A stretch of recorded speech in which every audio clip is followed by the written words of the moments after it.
Mama's here the best. Wow. Bob, you forgive me for sending you up. Why would I forgive you? Thank you. I know, it's a lot of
Come sit here. No, I'd like to be able to look at you too. Well, you have to go to live to your mother, so sit here with the table, darling. Okay, let's do one more song.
Okay, let's learn fast.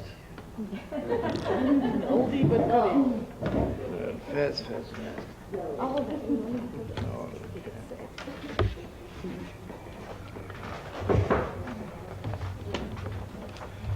okay, this Shabbos before Pesach is called Shabbat HaGadol, the great Shabbos. What's a great person? Small people are all good or bad. Or they're happy or they're sad. They're always, this is very important to remember.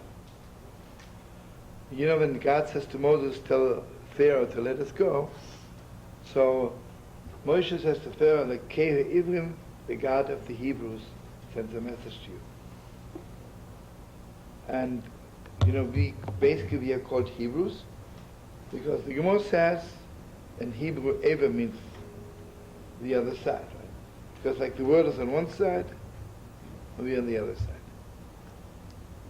Okay, this sounds good. But just got to be a little bit better than that. Is it really true we are on one side and always on the other side? Because we have no connection, right? So here comes the Ishbitzer Torah. Ishbitzer is like the master of all the masters. This is the deepest step. The whole world can only stand on one side. They're too limited to be on both sides. Be on both sides. Think about it. You know what a great person is? A small person is on this side of the ocean or on the other side. If you're about great, you know, expanding, right? On both sides. Right? What are the two sides? You know, the world only knows, oh, I love you, or I hate you. Or if I love you, I'm infinite, right? You know, the truth is, Pesach is the most loved holiday, right? Mamash God lifted it out of slavery, then Mamash, like, the light which is shining, say, the night is awesome. Awesome, right? On that night, you're so limited, right? You know, like, so careful, right? Well, you know something very deep. By the world, when I love somebody very much, I'm not careful what I say. It's my wife, it's my children. Who cares, right? I can do anything. Because they're only on one side. Or I'm open, I love it, lovey, whatever comes to my mouth. The truth is, when you love someone, you have to be so much more careful. Right? But you see, the world is too small to love and to be so careful. You know what most people say, when I love God, God doesn't mind, right? I can do anything I want to. Not true. And you know what the most important thing is? Pesach is the most loved, it's the holiday of Abraham, right? And it's the most laws in the world. How's it the holiday of Abraham? Because God took us out from Egypt because he promised Abraham. And also the beginning is always Abraham.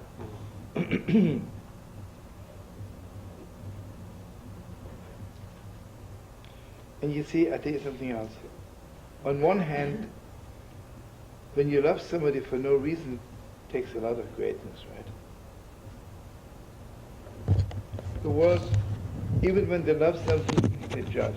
Why did Avraham Avinu let every poor man into the house? We should judge them first, you know. Do you have lies or not? Do you have bed bugs? No. Are you a addict? Are you a pagan? Right? What's the big thing about Abraham?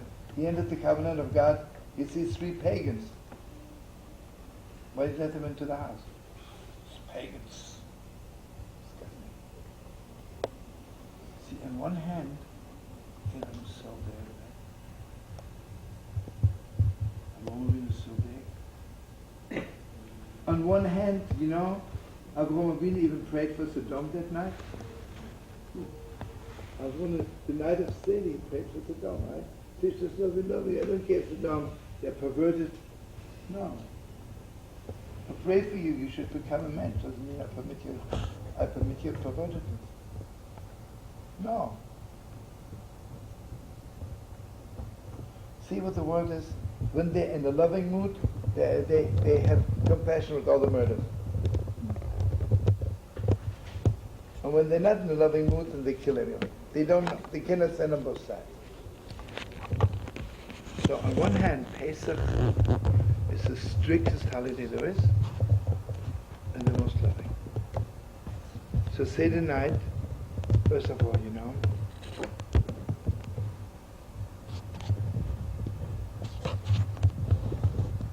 we just remember Seder night, what is really the light which is coming down is the deepest light there is.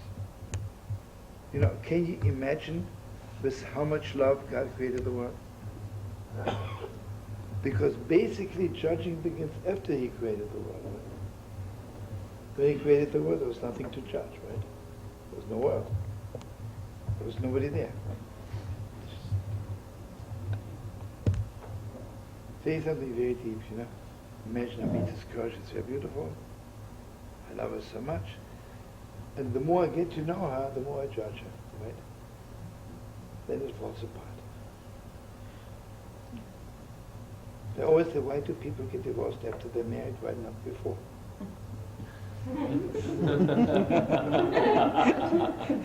Might as well knock it off before, right? Well, the answer is, they're not close enough to judge each other, right? Before God created the world, there was nothing to judge, right? After they're married, I don't like the way you brush your teeth. I don't like the towel, the color of the towel, right? I mean, I'm saying stupid things, right? But there's something to it, right? So on one hand, Seder night is mamash the way God loved the world before He created the world. Meaning to say, like, you see, if I love you for a reason, I'm a slave. To love somebody for a reason is already, I'm addicted to this. You know, take the world. They only like people of the same religion. You know what that means? They're slaves, right? They are slaves to their religion. You do the same thing, I love you. You do something else, I don't love you. You know what Reb Nachman says? You think when you are a servant of God, you're not a slave? You're also a slave. You can be a slave to God's service. That's also bad. Even to serve God like a slave is also bad. Go on, right? Sure, you have to serve God, not like the slave. You see, to Pharaoh were slaves, to God were servants, not slaves. Slave means I'm in chains, right? Not in chains. I'll tell you as an example, right? It's not 100%, but a little bit. You know, Yom Kippur night, you have to go to shul. Especially if you're the rabbi of the city, you better go to shul, right? The whole city is waiting, right? So Reb Levi Yitzchok berditchev was the Holy of Holies 200 years ago. He's on his way to synagogue. And berditchev, thousands of people waiting for him, right? He passed by a house and he hears a baby crying. He walks into the house and he sees the parents left for the synagogue and the baby's all alone. So he didn't go to the synagogue. He stayed by the baby. You know how much freedom it takes to do that? You just know, I have to go to the synagogue, they're waiting, and let's stand by the window and look out, maybe somebody's going, you know. You have to be free. Not so simple, you know. Okay. Also something else. The Gemara says that until we came out of Egypt, God was feeding us. You know, a little baby, parents feeding him. Imagine you're 25 years old, your parents like this. They're giving you $1,000, make your own business.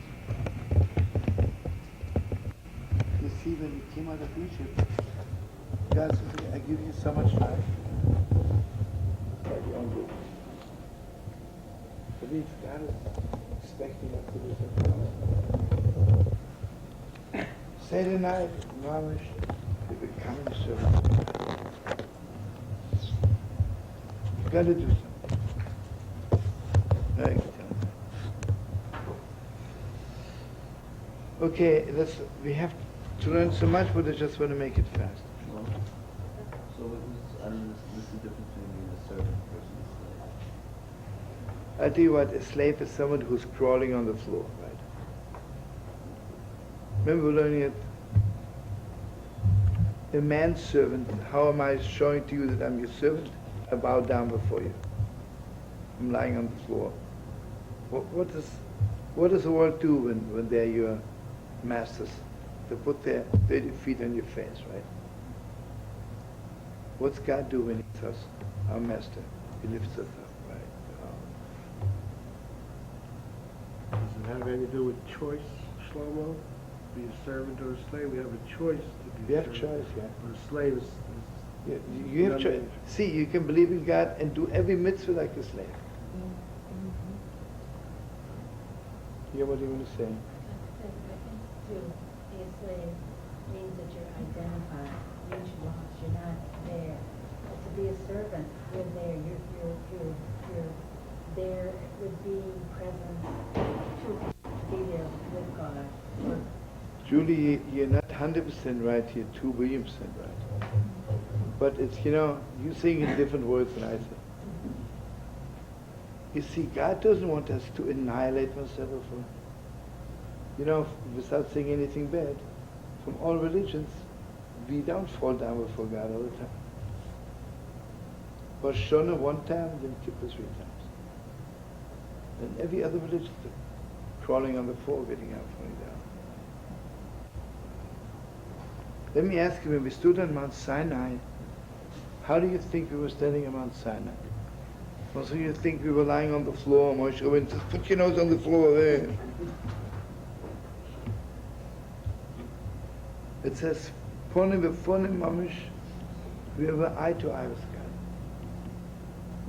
And here, I want you, this is a Torah from the Baal Shem, which is a must to remember. When we daven, it says, V'chol kaima, l'fanecha z'shtachve, and every straight standing human being bows down before you. So the way the word translates means that every human being falls down before God. Doesn't make sense. So the Baal Shem says, V'chol kaima. The way to show respect to a human being is to make myself small. I'm 5'7", and before you, I'm becoming one foot. Right? The way to serve God is v'chol kaima, make yourself as tall as possible. The taller you make yourself, the more you honor God. You see what it is? It's so deep, you know. I don't want to say anything bad, you know. In most schools, discipline means that they cut the children short. Cutting the children short, right? Put the fear of God in them.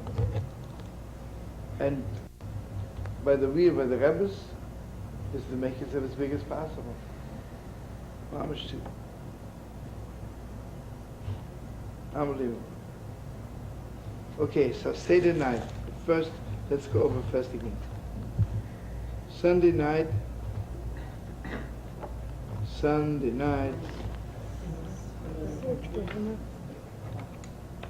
Yeah.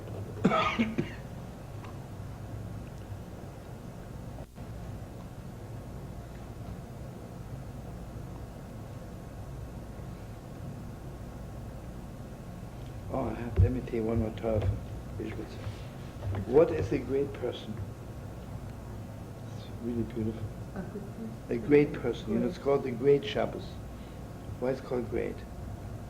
So he says, the small person judges for what he sees. A great person looks into the inside. Right? Until we came out of Egypt, we looked at us being slaves for 210 years as a terrible thing. And this Shabbos, God enlightened us that it was so good for us. Suddenly we looked at it like great people. You know, the Medrash says, you know, when did we learn what it is to suffer in this world? Right? You know, take a person who has never suffered. You know, remember we were learning? Nothing is as whole as the broken heart. You know, a person... Hey, now you wanted to do something? What? No. You wanted to sell the Chametz or anything? No. You just came. I can't stay. But you have to go. Are you talking to Nehemiah? Yeah, I can't do this. Hey, give him my 2 zillion regards, Okay. yeah? Tell him I miss him like Kate. Tell him maybe to give me a ring sometimes for no reason. Okay. Tell this lady there to come in. Yes, I will. You hear, friends?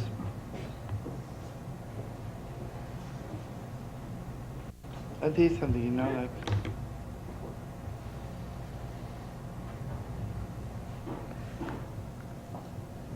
You know what a small person is? A small person sees a poor man, right? And he has nothing in his pockets, right? It's disgusting. A great person doesn't look at his pocket. Maybe his heart is, maybe he's the richest man in the world, right? Inside.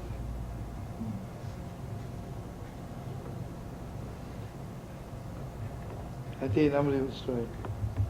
How are you? What's the name?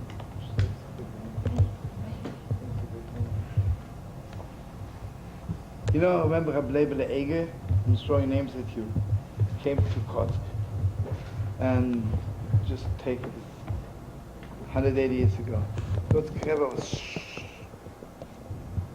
so the father of Leibele Eiger was very much against it.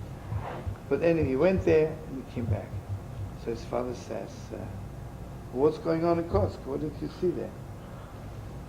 He says, you know, in Kotzker, they are very reluctant to give honor to anybody.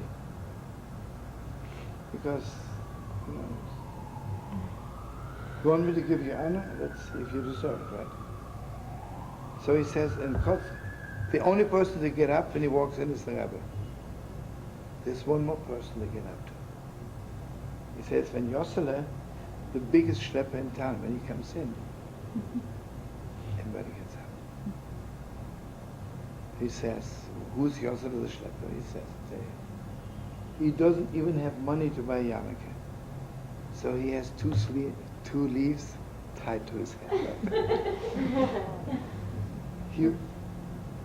His pants, each side is a different color, you know, from another pair of pants. Shirt, who knows? And he has no shoes, but he has a sack around his feet. And he says, you know why we give him so much honor?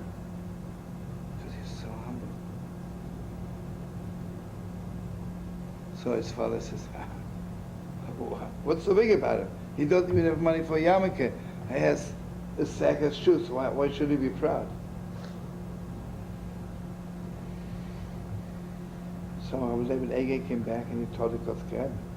My father says, what's so big about him? Kotzker says, listen, he's so poor, he doesn't even have money for yarmulke. He is so poor that he doesn't have money for shoes.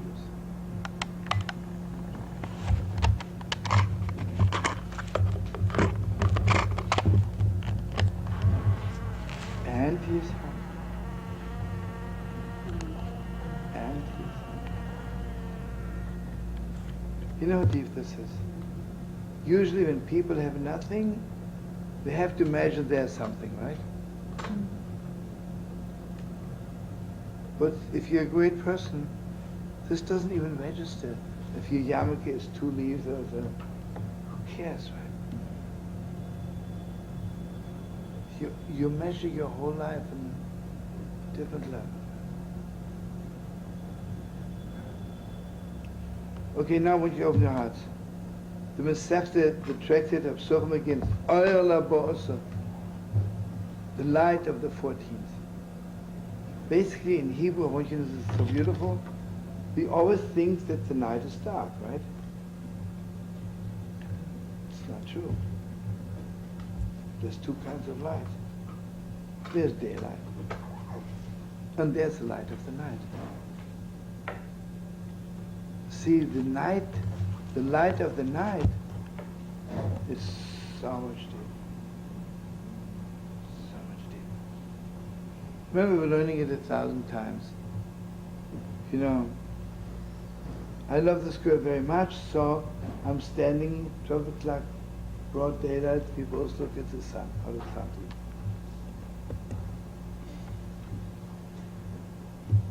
Doesn't go, right? Well, I love somebody very much at night, standing there looking at the moon. You know why? Because the sun is the outside light of the world, and the moon is the inside light. You know what inside means? You don't see everything. It's a little bit light, a little bit dark. Something else, right? You know, when I tell you about another person, I know them 2 billion%. Okay, I'm looking at them with the eyes of the sun. You don't know. I can say I know everything about you when you were born, where you live. I know how your nose looks like, so. The night, so much deeper. So basically, you see, a free person, a slave person is somebody who judges everything by the outside. What's the beginning of our freedom? Ah, the night. When did we walk out of Egypt? When did the process of redemption begin? First night. See, walking out of Egypt, you see, you have to realize two things. When we were slaves in Egypt, we were slaves mentally, spiritually, and then also physically. So physical redemption took place in the morning. We walked out of Egypt. In fact, we walked out exactly 12 o'clock. Pharaoh shouldn't say, they went out in the middle of the night and we, no. 12 o'clock, by broad daylight, we walked out. But the redemption inside happened at night. So you see, Seder night is not so much the redemption, the physical redemption of Egypt. Seder night, what we really celebrate, is the inside redemption. So deep. And this is mamash really so beautiful. What is the deepest redemption? The deepest redemption is if God shines into you, that you know who you are. That you know who you are. Your place in the world. I think I told you the Netziv. Did I tell you? Yeah, maybe yes. Yeah? About the books? No. The Netziv, who was one of the, whatever I say want to be now, 200 years ago. He was a Misnagid in Volozh, what was he about? He came out with a book, a book. The deepest in the world. He made a big feast. And this is the story. This is, I'll tell you why I made a feast. Is I want you to know, when I was little, I didn't want to learn. I just 6, 7, 8, 9, 10 running around like a dog, right? Every day I'm going to school, to Cheder. The moment the Rebbe sits down, I'm out of the door and come back at night. I don't want to learn, that's it. So one day, over here, my Rebbe talking to my father. He says to my father, let's face it, nothing good will ever come of him. He doesn't want to learn. He's not interested in anything. Why did you make a good tailor out of him? That night I realized I don't want to be a tailor. So I put my head into it. And he says, and he was really the greatest scholar in the world. So he says, so in my dream last night, an unbelievable dream, he says, I dreamt that I remained a tailor. I became a tailor. I was a good tailor, no? Honest tailor, didn't cheat anybody, sitting there fixing pants. After 120 years, I'm coming up to heaven. And here the angels come. Now he has written maybe 50, 60 books, you know. I mean, each book is a major breakthrough in learning. He says, I'm coming up to heaven, and the angels bringing in all the books which I could have written. God, was I crying. He said, you see, if you would have been learning, look what you took away from the world, because you didn't want to learn. So you became a tailor. All those books were never written. He says, and I was so much in pain that I woke up. So he says, today I'm making a feast that, thank God, I had the guts not to become a tailor. You know what a slave is? He's a good man. A good street cleaner. A good garbage collector. Well, Gewalt, what you could have been. Gewalt, what you could have been. But in order to feel what I could have been, God has to show me a great life, right? Now listen to this unbelievable thing. During the day, the sun shows me who I am, which is also good, right? At night, what is God showing me every night? What I could have been. What I could be, right? Not what I could have been. God forbid, hope we are still living for 100 years. What I could be.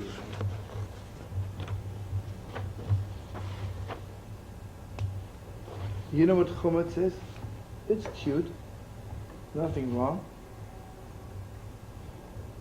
But you know Chametz, the door rises. But you know what it is? It rises, but there's nothing to it. Nothing to it, right? And you see, it is what I told you. When you are nothing, you have to make yourself so big. Because you are nothing, right? This is unbelievable. The Yismach Moshe, one day he thought to himself, you know, I'm a great rabbi, and Heiliger Mordech's coming. I'm a great rabbi, and so much vanity, so much arrogance. I think I should become a tailor. So he goes down to a tailor and he says, I want you to teach me how to be a tailor. He starts talking to the tailor, and the tailor says to him, you know, I am the best tailor in town. He thought to himself, where's this arrogance coming from? Right? So he realized tailors are also full of arrogance. Let's become a garbage collector. He goes down to the garbage collectors. He says, could you teach me the trade? So the garbage collector says, you came to the right person. Because I happen to be the best garbage collector. They said, this is crazy. Even garbage collectors walk around with so much rights. I might as well stay around, you know.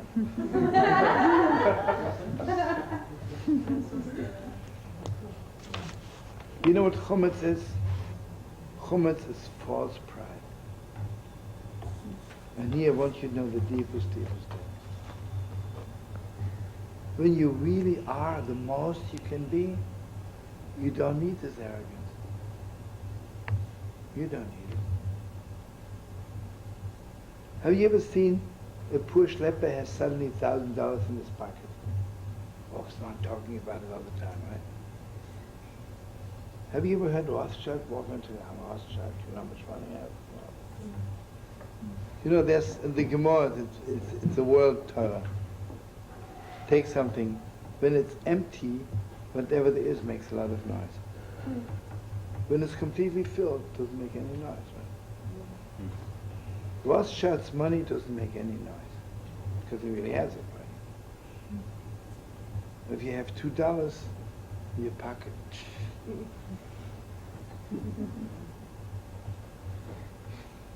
see something awesome.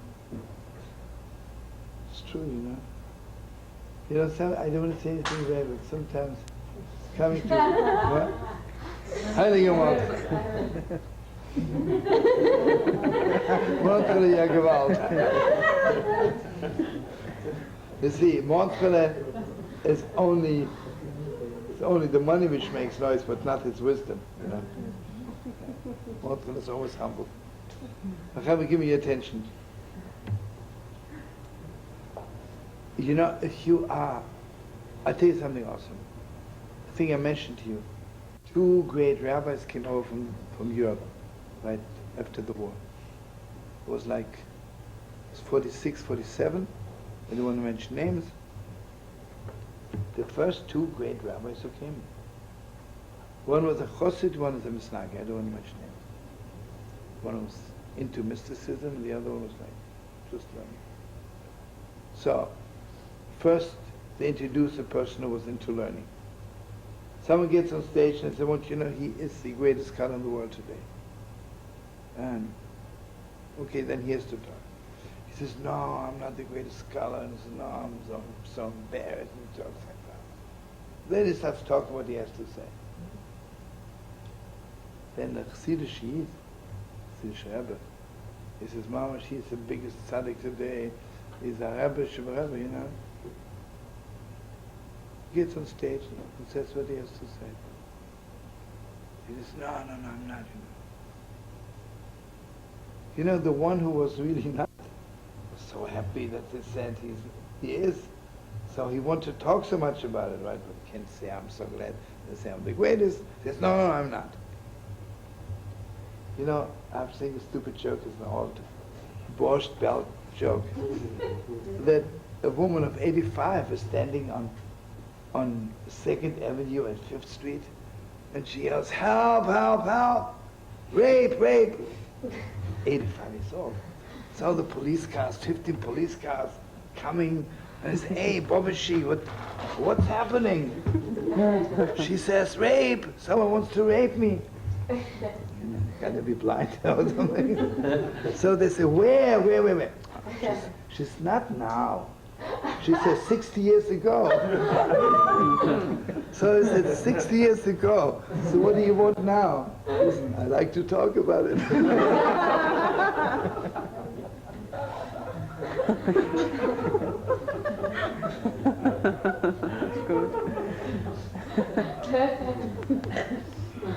Okay, you hear, friends. Now listen to this. What do I need to fix my neshama? I need two things. I need God to show me what I could be. And also I need God to show me why didn't I do it yet? What keeps me? What prevents me from not being it? You know what the Ishbitzer says, what's Chametz? It's not bad, you can eat it all year long.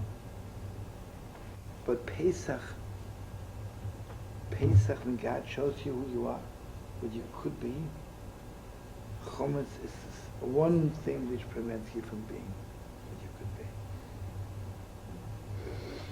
Chametz is this one thing. You know, everybody knows Chametz is a crumb b'mashu. It doesn't have to be 10,000 tons.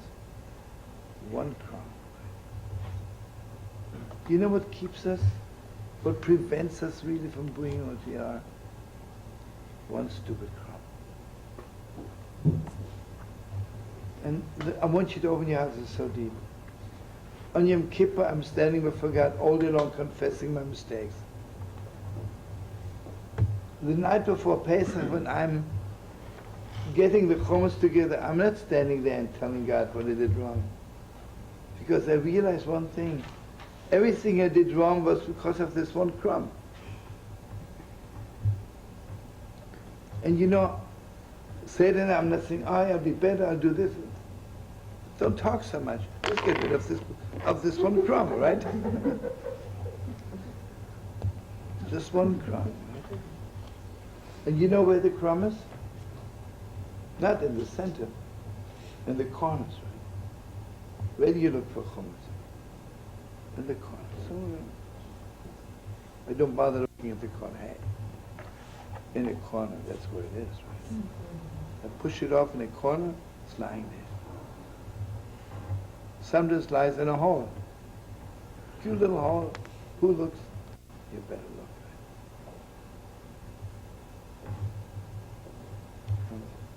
And after I get rid of this crumb, you know, there's no stopping. So good. I want you to know something so deep. You know, today I don't want to say anything marriage counseling, right? They talk. It's good Yom Kippur talk. But you know what they need? They need to find this one little piece of chometz which prevents it. There is one crumb between people which doesn't let them get together. It's always one crumb. Let's see, a lot of people sometimes, people say, my children are not so good, we don't understand each other. So then you got 10 years for therapy. I mean, I'm not knocking it, maybe it's just. But the first thing is Pesach, right? Yom Kippur is half a year later.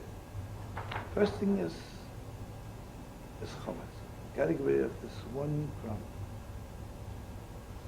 And you know what the crumb is? It's not forbidden. The crumb is not a terrible thing I did. It just doesn't fit. It just doesn't fit. Not for you. I want you to know this is the most beautiful thing. The beginning of Masechet Psuchim talking about language. Right? I want you to open your hearts. The Talmud says Rabbi Yochanan walked in among the priests, and you know there was this showbread. Every Shabbos they would put in 12 little breads, like little rolls. Just remember, 12 little rolls, and there are thousands of priests. How much does one priest get? A crumb. Smallest crumb in the world. You only get it once in your life. Because next Shabbos, other people come, right? So he says he interviewed two young people. He asked the first one, how big was the crumb you got? He says, as big as an antenna of a cockroach.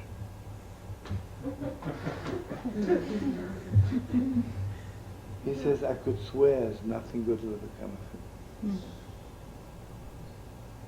Then he asked the other priest, also a young priest, how much did you get? He says, as much as the first ray of the sun.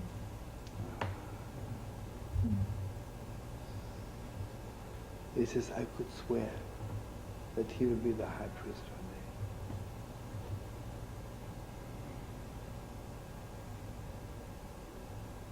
You see, sadly enough, in my heart it's a deep, I'm sure in yours too. You know what's happening in the world? They don't watch their language.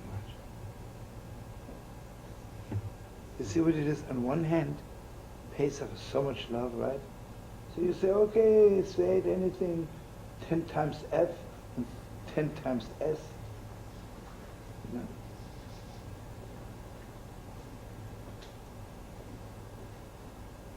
Last time I flew on, when I was in Tower, there was a movie, right? It was heartbreaking.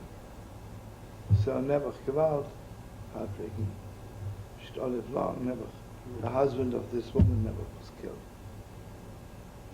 So on the way to on the funeral, this is part of the movie, New Age, she's yelling, where's my F-husband, where's my F-husband? And everybody's crying. I didn't cry. I mean, I cried. What do you want to prove, right? What do you want to prove? That you're completely free? Listen, if you want to be completely free, why do you have to go in a toilet, do it on the street? Is there anybody more free than a pig? It's always free. That's not called free. That means you don't know who you are. You're not an animal. You're not a pig. You know, what is the deepest knowledge? I have to know I'm God's image. You know why Pharaoh enslaved us? Because he didn't believe that you're God's image. He believed that the slave is a bit higher, maybe 1 inch higher than a pig. Seder night is mamish clear to us. Seder night is clear to us. We're mamish God's image. When I'm God's image, I'm not a slave. When I'm not God's image, a language. I want you to know if someone really knows the Haggadah. Do you think we say bad things about Pharaoh? We don't say bad things about Pharaoh. We should say this F Pharaoh, this disgusting creep, you know, and start cursing him like crazy. I told Sammy, 2 weeks ago, I'm walking on the street corner, a little holy hippolyte comes up to me and says, hey, where's your F synagogue, you know?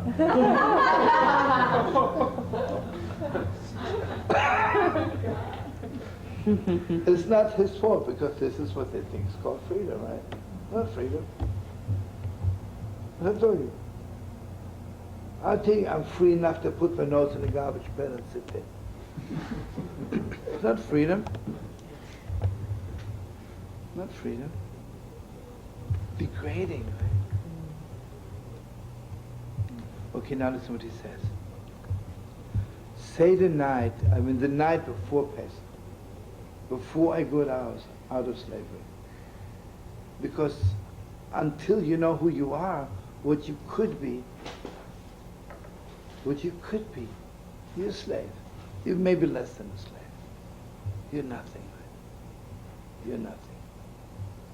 So the night, all above us, the night before Pesach, where God is shining into me, God is shining into me what I could be, and also shining into me what prevents me. It's just one crumb.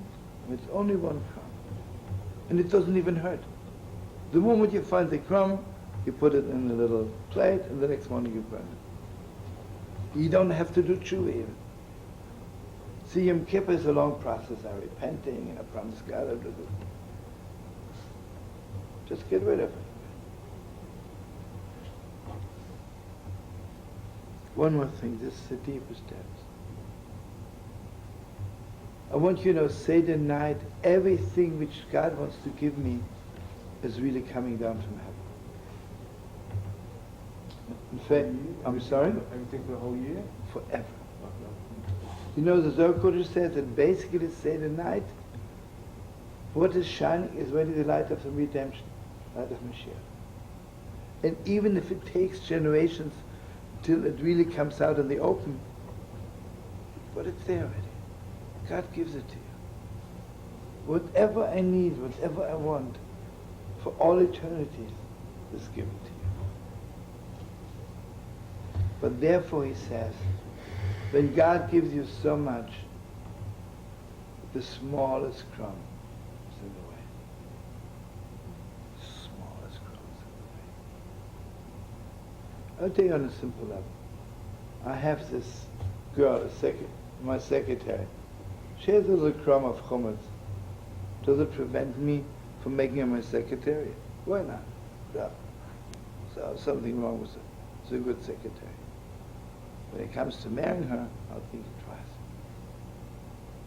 Because to be so close, this one little chametz, this one crumb doesn't belong there.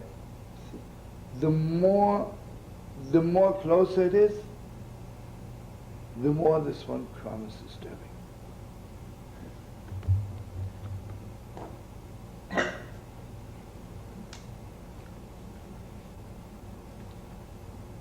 Then he says, is there any greater joy when God shows me what I can be? Is there any greater joy in the world when God shows me what is preventing me? And I just get rid of it. Get rid of it.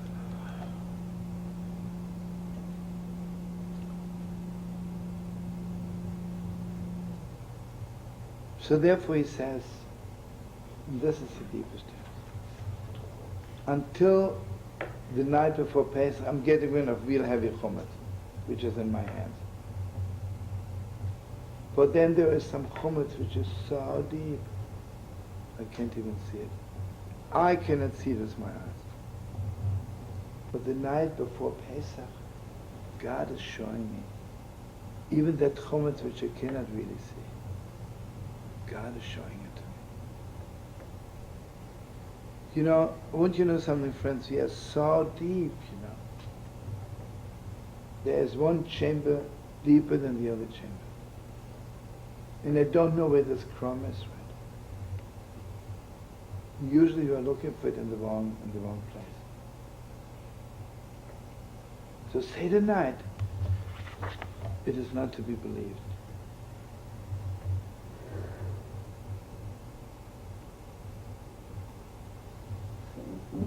Okay, something very important.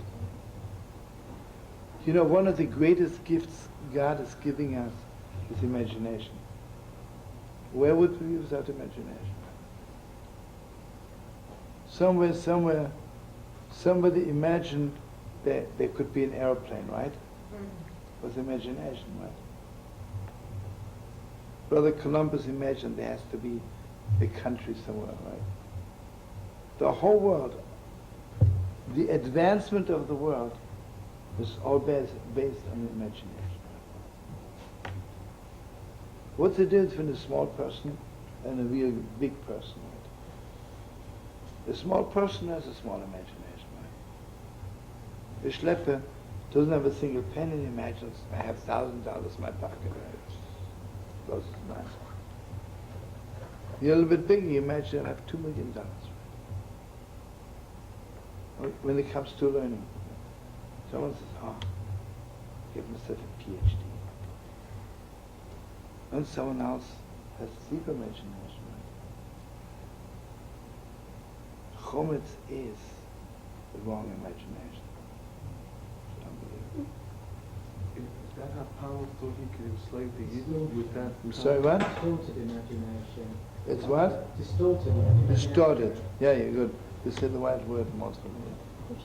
But Mayor Flynn last night said that means like people who do chronic worrying is distorted imagination because they're not imagining what they could Also be. included, yeah. I mean, whatever you can say is 100% He said right. last night. Einstein said imagination is more important than knowledge. 100%. Because knowledge is only you know what is. Imagination is what could be. 100%. But there's the differences of what's in control. Is the seichel in control of imagination, not the yitzchok? The seichel's in control, and the yitzchok's in control of imagination, and it's harmless, it's good, right? When Leonardo da Vinci invented a helicopter, even though it's impossible for it to fly according to the scientific method. But because he's got an imagination, he was accurate, he could tune into the emes and see it. And that's not harmless. That's 100%. But you know what prevents people from being close to each other? All this crazy imagination. Okay, and imagine I wake up in the morning, that's Shabbos morning, let's say Tzvi comes into shul, I say, Tzvi, good Shabbos. Tzvi says, good Shabbos. But the way I'm imagining it, hey, he didn't say Shabbos so friendly, good Shabbos so friendly. Who knows what he's thinking? Then a bit of, not only he's thinking, he's my enemy. Not only is my enemy, he wants to destroy me. Not only wants to destroy me, wants to wipe me out. Not only wants to wipe me out, he wiped me out already. You know what anti-Semitism is? It's all imagination, right? Although you know my Torah about anti-Semites, I say it's unbelievable. I think about it us all the time. Right? All they have to do is think good, but what I do with someone who's not an anti-Semite, he doesn't give a damn about us, right? So you see what it is. Why don't I take the poor man into my house? How can you have the heart? Your house is full of food, it's warm, it's beautiful. You see a poor man on the street. How can you have the heart not to take him in? Because of imagination. In fact, I'm not that imagining it, it's true. We said don't buy it, right? I also know he's a thief. And I know everything else about him. He's an ex-convict, you know. I know the whole thing, right? Seder night when I fix my imagination. How can I pass by a poor man without taking him in? And I want you to know something else. God bless you. It goes without saying. Who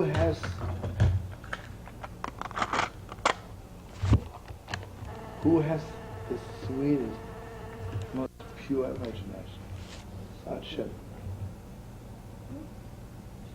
Children. So Seder night, it begins with the children asking the question.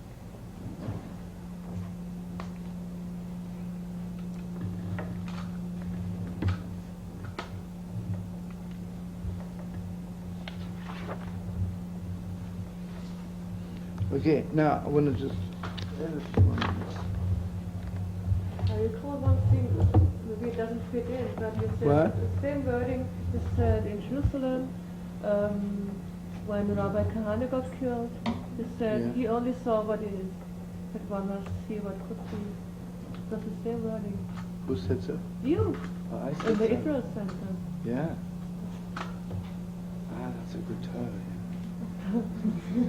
You only told nice things about him, but this was the only thing. Yeah. Saying nice things about him. Only Yeah, nice he said things. nice Yes, only nice things. But this was somewhat different. So, He only saw what is, right? He didn't imagine that our biggest enemy suddenly could be our best friends. He was missing this imagination. Yeah. I don't want to say anything bad. Remember I told you, I don't want to say it, but it's true. You know, Karl Heinz is terrible, right? Yeah, somewhere we start again getting involved. I don't want to say good or bad. I met this black brother. I say, hey, I tapped him on the shoulder and say, hey brother, what's happening? So he says to me, you're talking to me? He says, all your brothers in Crown Heights, they don't talk to me. So I realize this is what it is. So I don't want to put the blame on them, but it's giving me a little clue.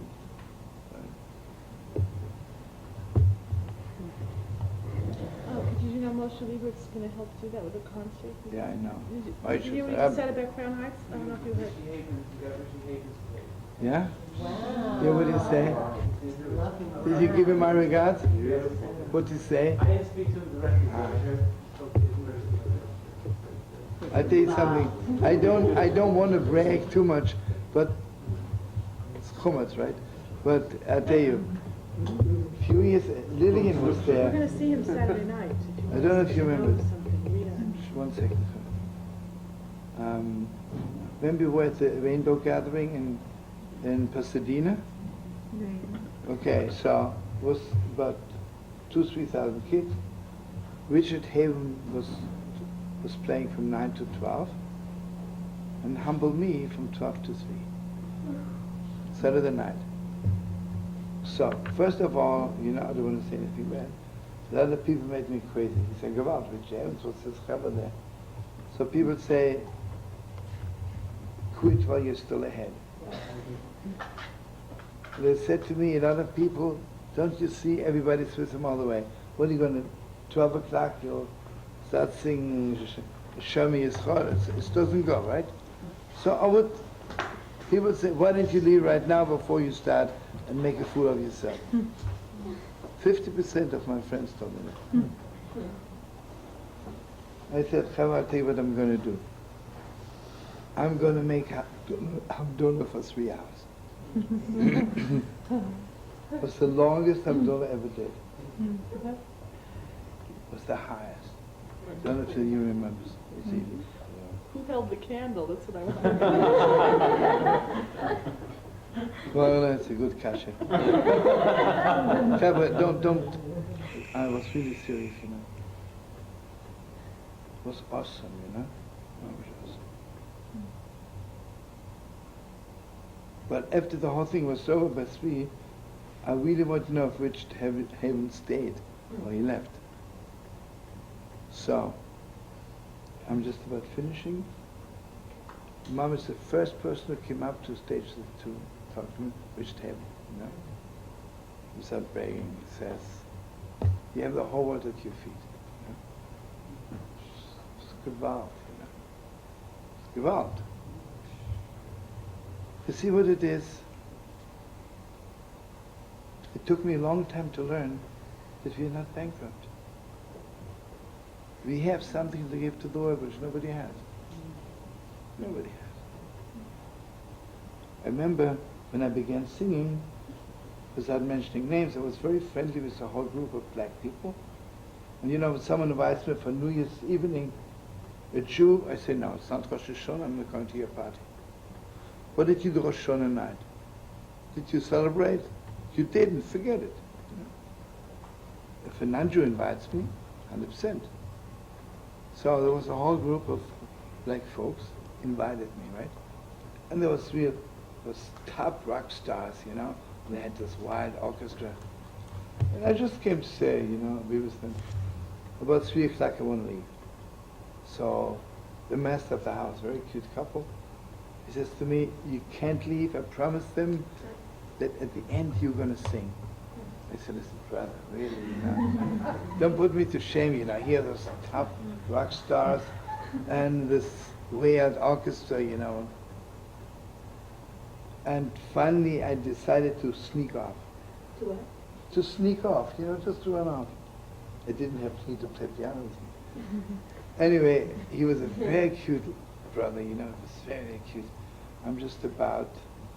I managed to get my guitar out from the room, and I'm just about walking out, and suddenly someone put me by my ear.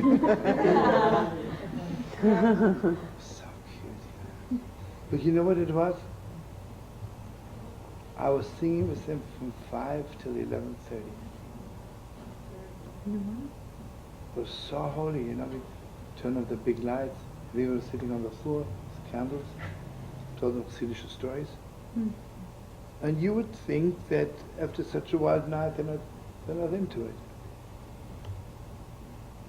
They're always ready, Okay, I'm just saying this.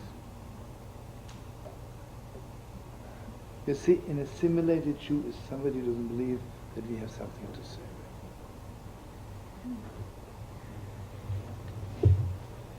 Anyway, I'm starting now the Seder. We have about 20 minutes. Learn a little bit. Just remember, friends, we were learning it 1,000 times.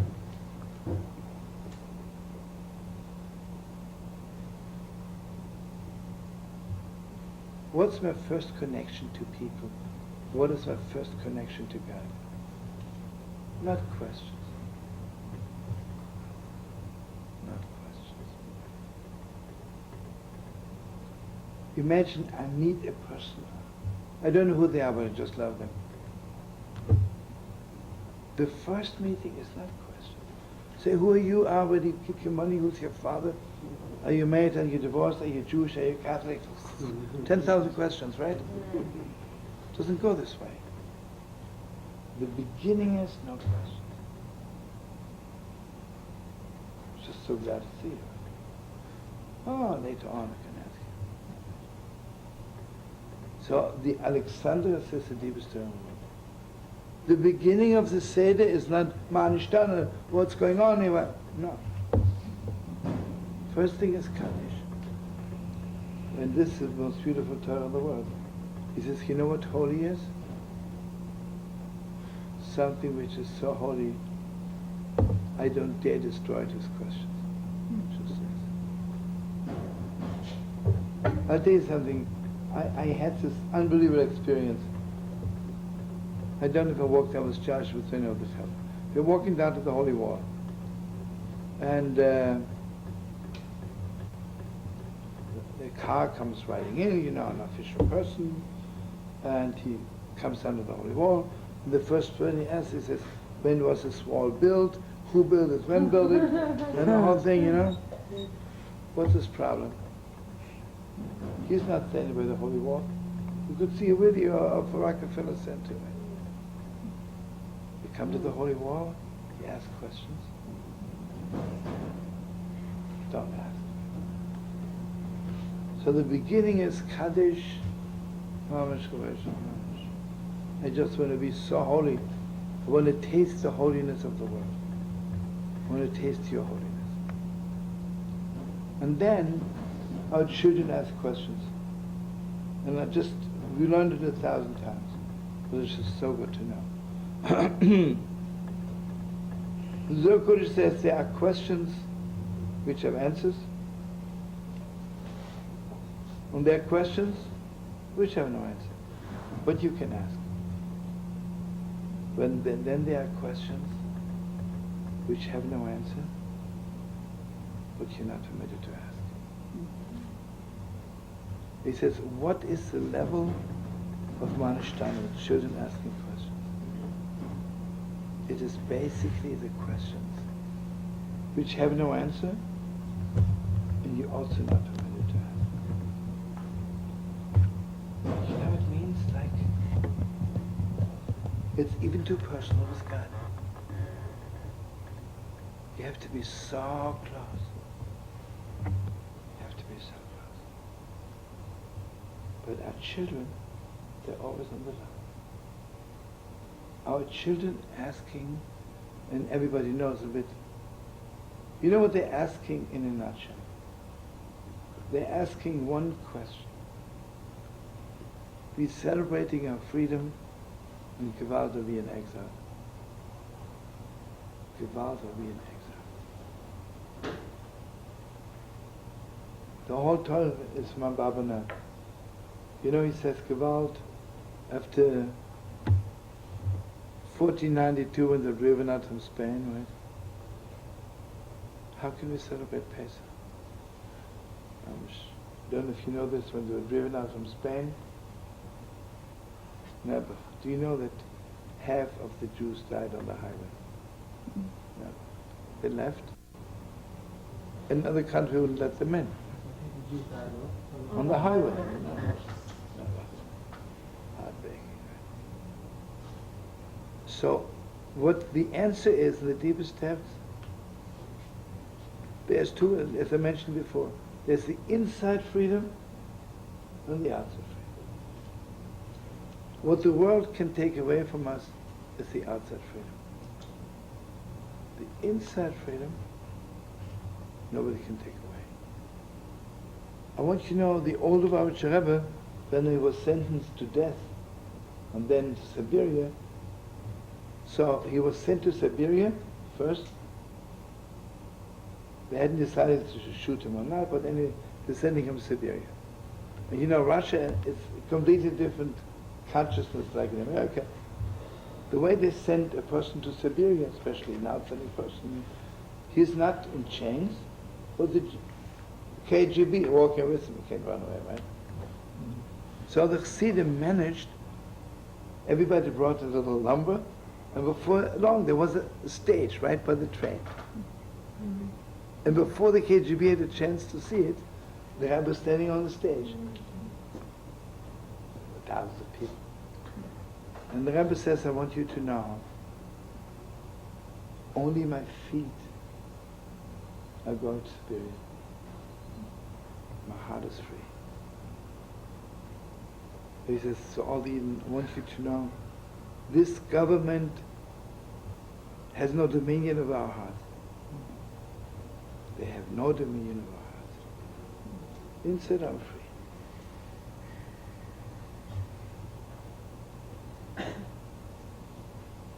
Now listen to this.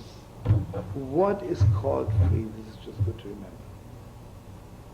Free doesn't mean I can walk around and kill everyone or steal. What's free? This is mamash, the deepest Ishbitzer Torah. He says, every day we say, Lord, the soul you gave me is pure. Listen to this. I want to go to San Francisco. So our boarding, by mistake, is shipped to England. And I'm sitting on the deck and I say, oh, it's so beautiful getting closer to San Francisco every day. Looking up to the sky. Someone says to me, you're crazy. You have to go west, you're going east. So you know what I have to do? I have to go all the way back to New York. Then I have to start my journey. He says, imagine I'm getting closer to God, right? Someone says to me, you're completely off. He says, do you think you have to go back the whole way? At that moment we want to be close to God. I'm already there. I am so free that I'm there. I'm there. The depth is awesome. Right? You see, if I think it takes me a long time to get there, I'm already not a free person. I'm right there. So he says, Seder night is not only I'm free. Seder night I celebrate, I'm almost there. Almost there. Now how do I know I'm there? At the end of the Seder, I know Elijah the prophet is coming.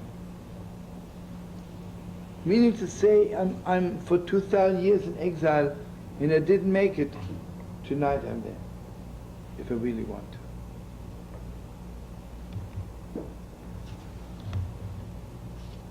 One more very deep thing.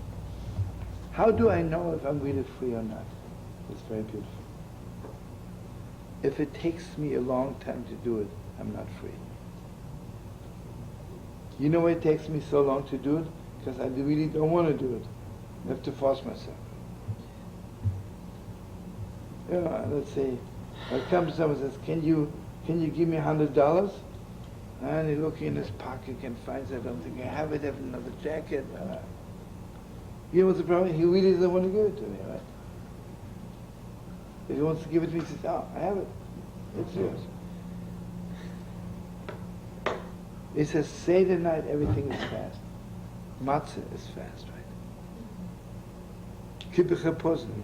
You know, why did we walk out of Egypt so fast? Because there was not 1 billionth inside left which didn't want to be free. I don't want to say anything bad, you know? Look here, God gave us a holy land. 40 years ago, we're still kratzing around, right? There's still a problem going there. Unbelievable, right? Because we haven't cleansed ourselves yet. We're not there. We haven't received the purity of the land yet. Seder night is fast. And also something so deep, you know. When I meet a poor man, and I'm thinking twice, should I invite him to my house? And I say, yeah, I'll take him. It's not Pesach, right? Seder night, I don't even know how he looks like. And just open the window, and I yell, anybody hungry? Come in. It means there's no resistance. There is no resistance. And here just want you to know one more thing. Seder night is the night when Avraham Avinu prayed for Sodom.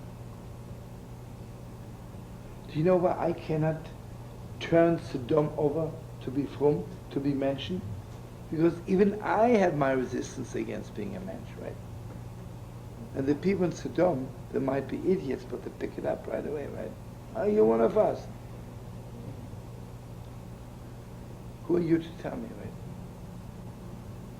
You know, I tell you something, like, I don't want to say anything bad in Israel. Why didn't we penetrate Shabbos to the masses? Because there is, we are not 100% Shabbos together, right? Because if I'm 100%, I can turn anybody on, right? Imagine I would absolutely, really love every human being. Then I can go to the world and say, listen, why didn't you love us also? Right? But they can smell, I'm not 100% either. Say, listen, you're not 100%, I'm also not, right? So I want you to say tonight, there's mamish hopefully. You know why has no resistance? He got rid of all the chametz. Chametz is tremendous resistance. I don't want to. And here I want you to know something. You know why people die? God forbid. You tell me I want to live forever? There's so much resistance to that too. Eliyahu Novi, you know why he lives forever? Because Eliyahu Novi has no resistance to life. How much wants to live? I want you to know something awesome. Imagine we would x-ray our hearts. How often are we disgusted with life? How often are we disgusted with other people? How often we say, oh, this world is going to the dogs. Each time we're saying this, tasting a bit death. Resisting life. Eliyahu Novi, mamash alive, right? Is mamash alive. And just remember we were learning last year, the Haggadah was composed by the Yonavi. Because, remember, where did slavery begin? With the tree of knowledge. The greatest slave driver is knowledge. You know why I don't love you? I know so much about you.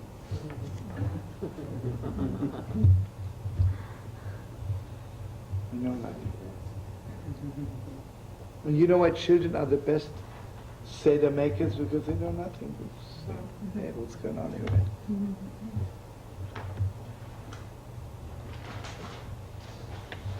I. Give me the guitar. Let's sing one ring, and then maybe someone wants to ask me a good question. And then Sheila, you ready? What? Let's first sing a good ring. What?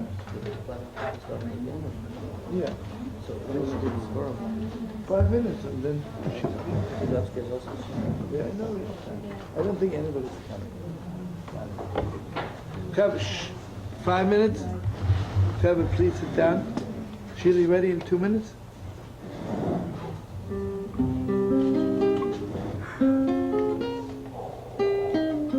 Kevin, did I really officially greet my two friends, Hermine and Claudia? No. Hermine is the queen of Vienna, and Claudia is the queen of Basel, Switzerland. The two greatest queens came here for Pesach, and it's our greatest honor. Listen, you know, you don't have to wait till Pesach till you say, anybody who's a stranger, come to my house, you know. You can start right now.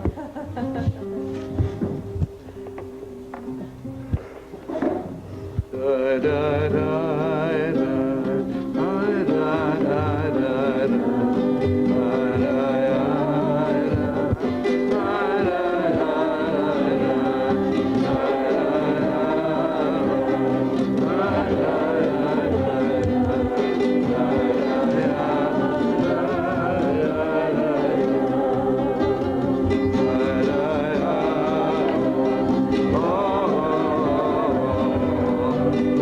oh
mean, I hope that some of you, maybe most of you, come to the Seder, a good Seder.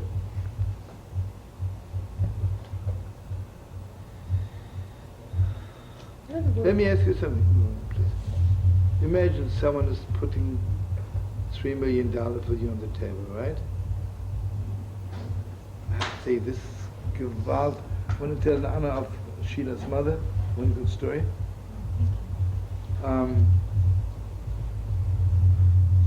What I mean to say is really keep your heads high and clear.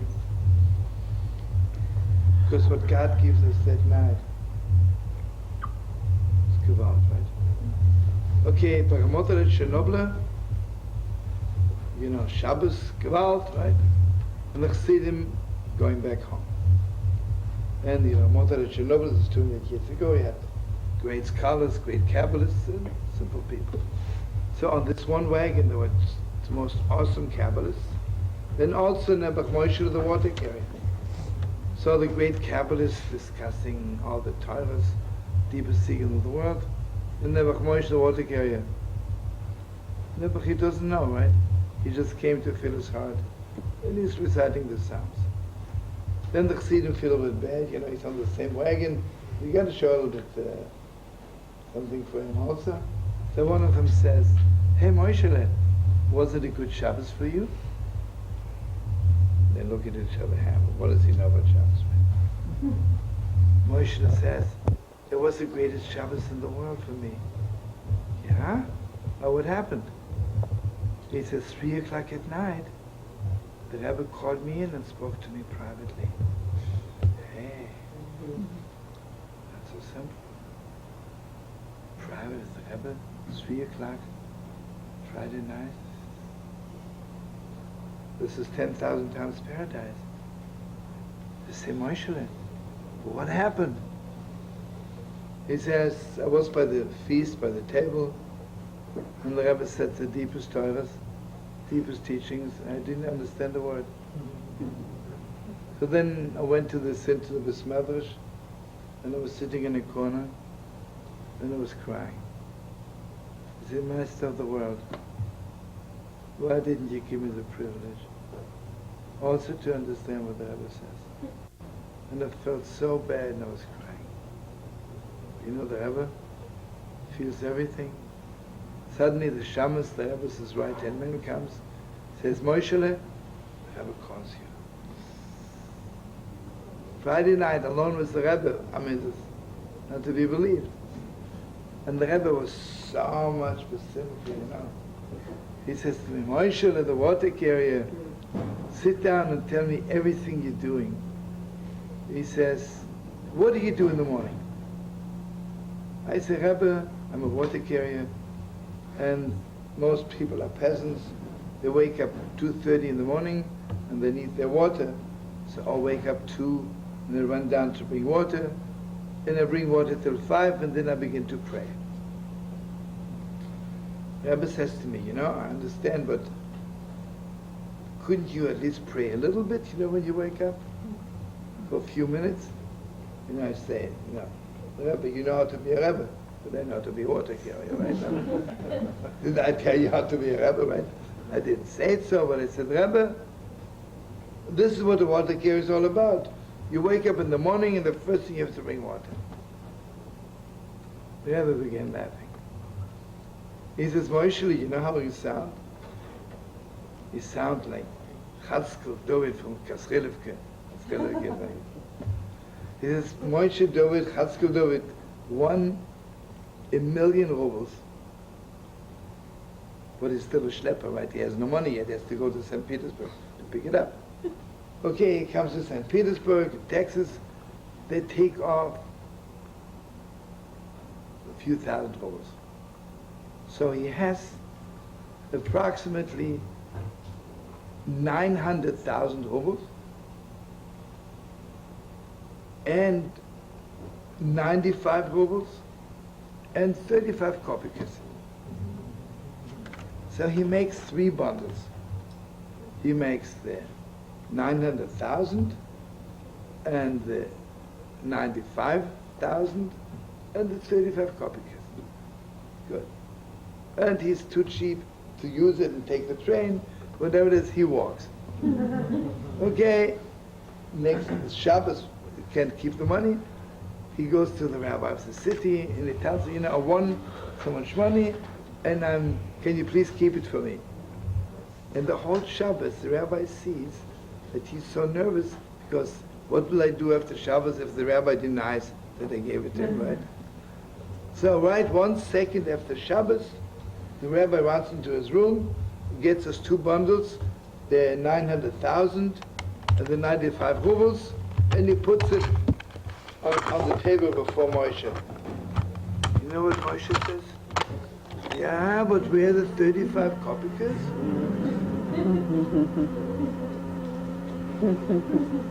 He says, you know something? Every night you trust God with your soul. He gives it back to you in the morning. But you don't trust him with your 35 kopekes. So the Chassidim said, you know, we heard a lot of good things, but this is the real thing. Anyway, I want you to know something.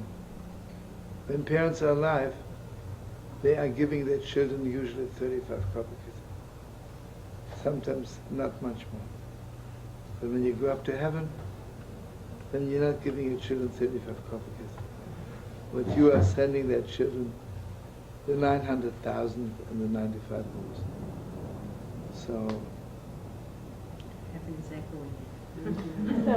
I want you to. Okay, let's hear it. First, I want to thank you for the opportunity, and I want to thank Sammy. I've never been able to ever have the opportunity to learn by the phone. I appreciate it. Sammy suggested that I talk about the berditchev Mishnah, Perek Aleph, Mishnah Aleph, which starts off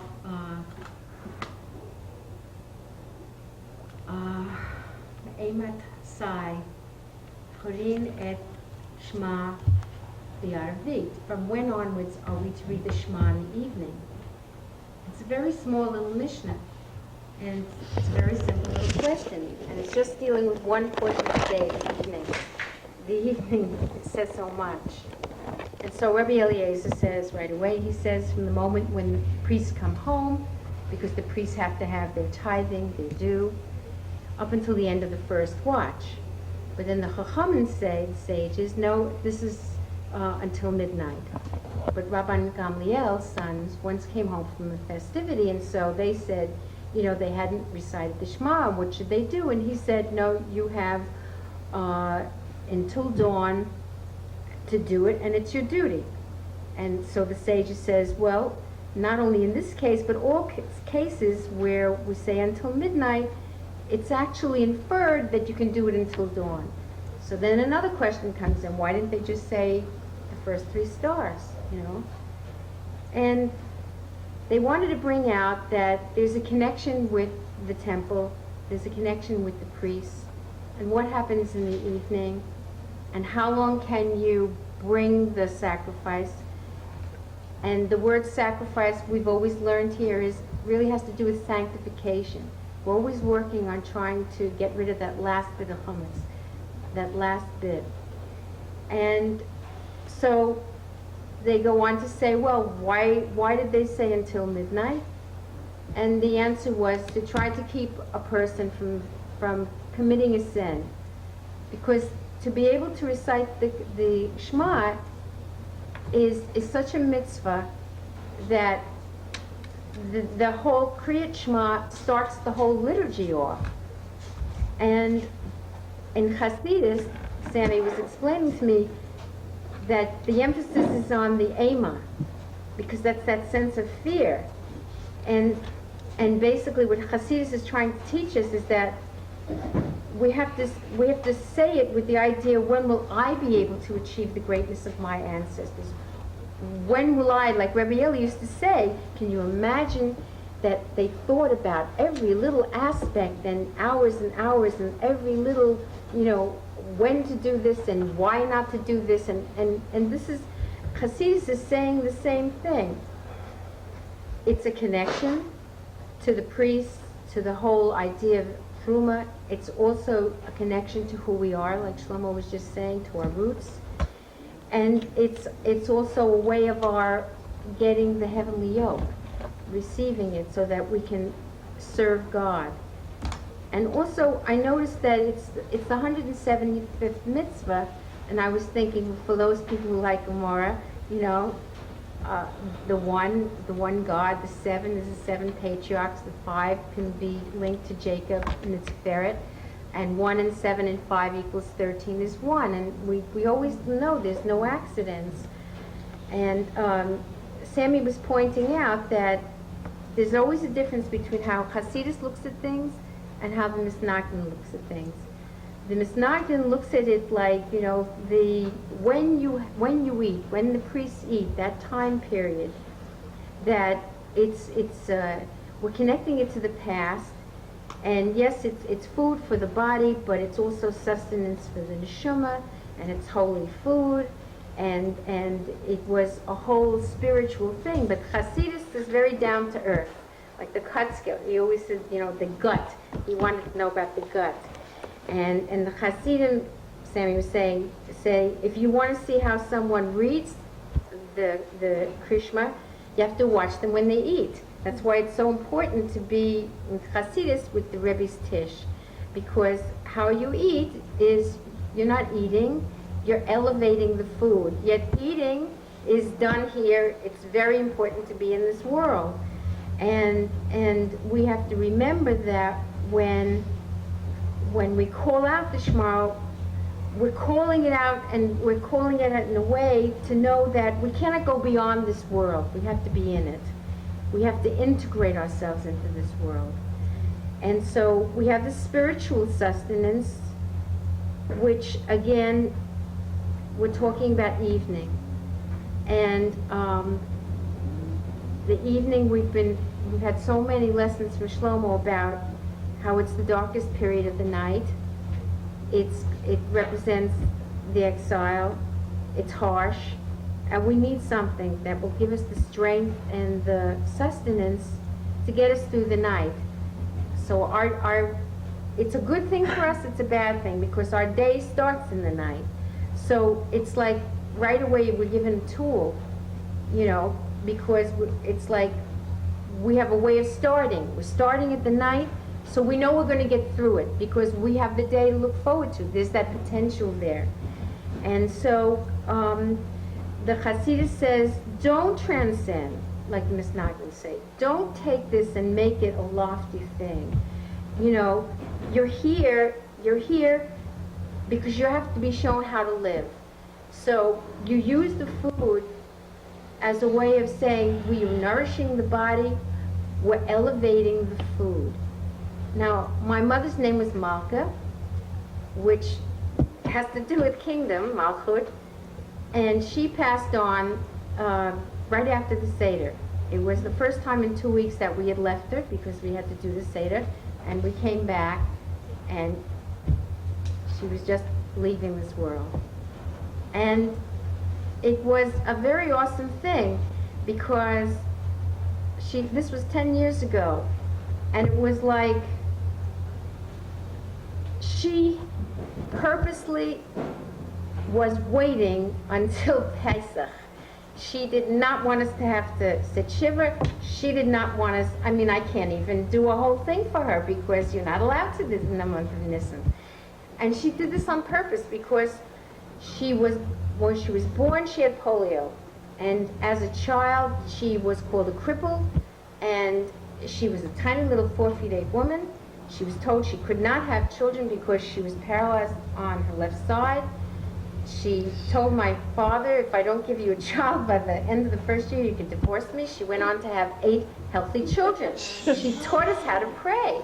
She taught us that you have to look beyond what a person is, that you cannot, you're in this world, you have to live in this world, you have to be responsible for each other. You have to not look at what a person is on the outside, you have to go beyond. And mamish, every year it's like I get more stuff and more stuff and more stuff. And I always thought my father was the Holy One, the Kabbalist, And I realized my mother was the chassid. She was the one, because she knew how to live in this world.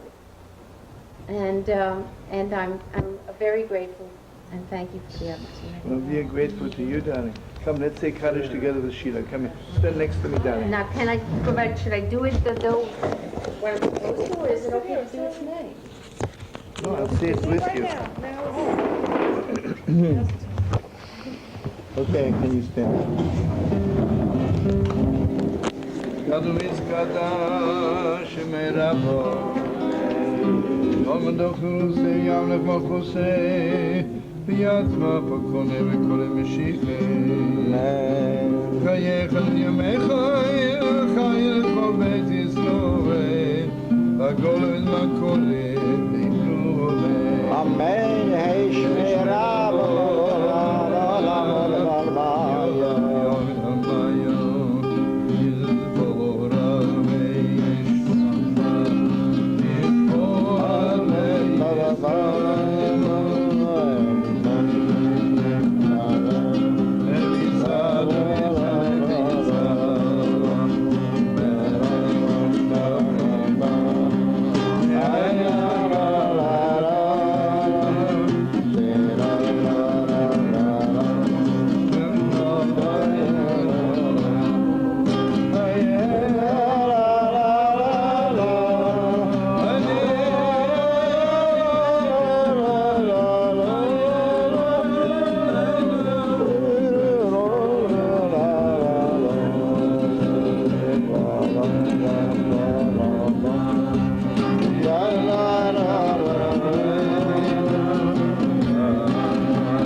Don't you know when a little boy is initiated in the covenant of Abraham, then Avraham Avinu comes in the light of the prophet.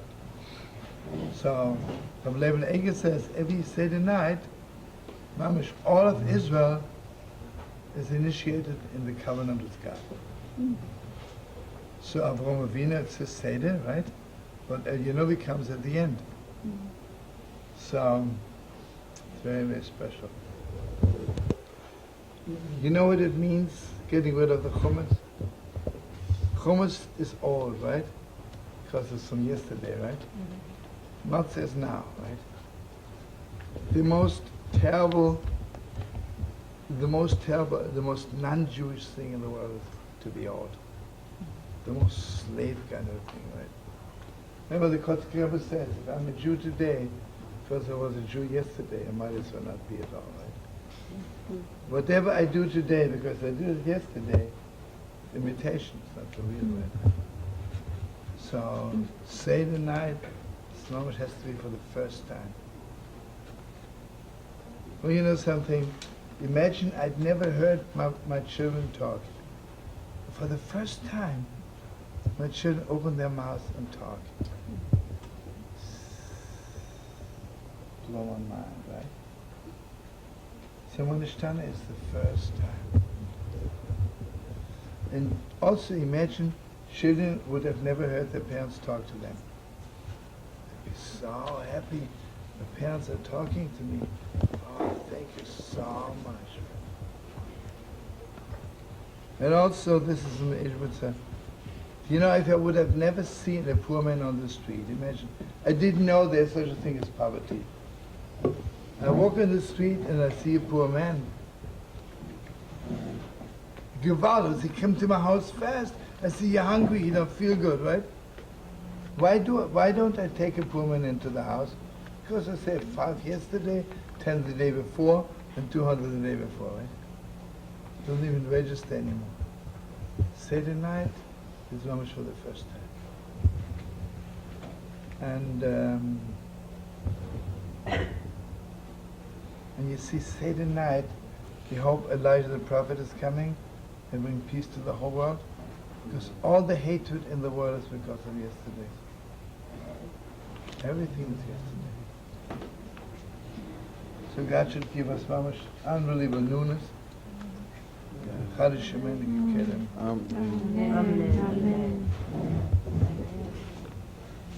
Okay, Sammy, what's Sammy? Come here fast. Yeah, okay, let's.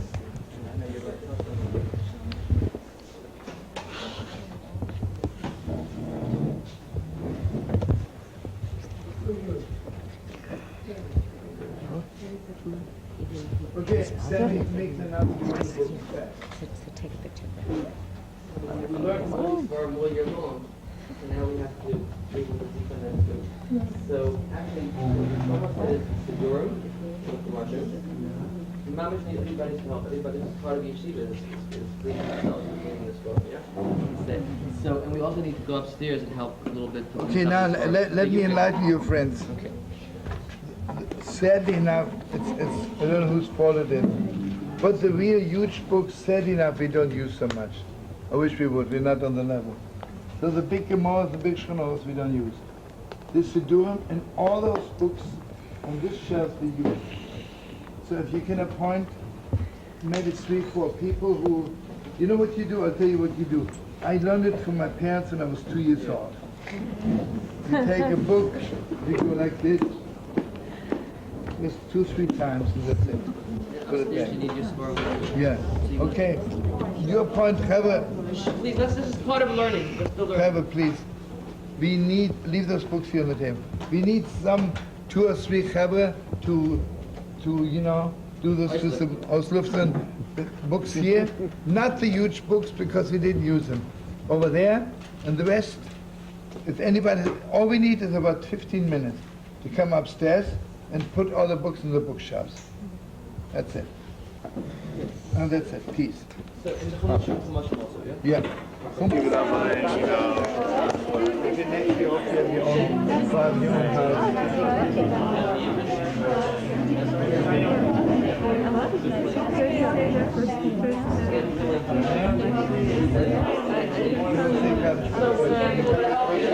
I just got into the proper sang a song. It's more like the only one song. And we all laughed at the song. I wrote it out. Such a big laugh at it.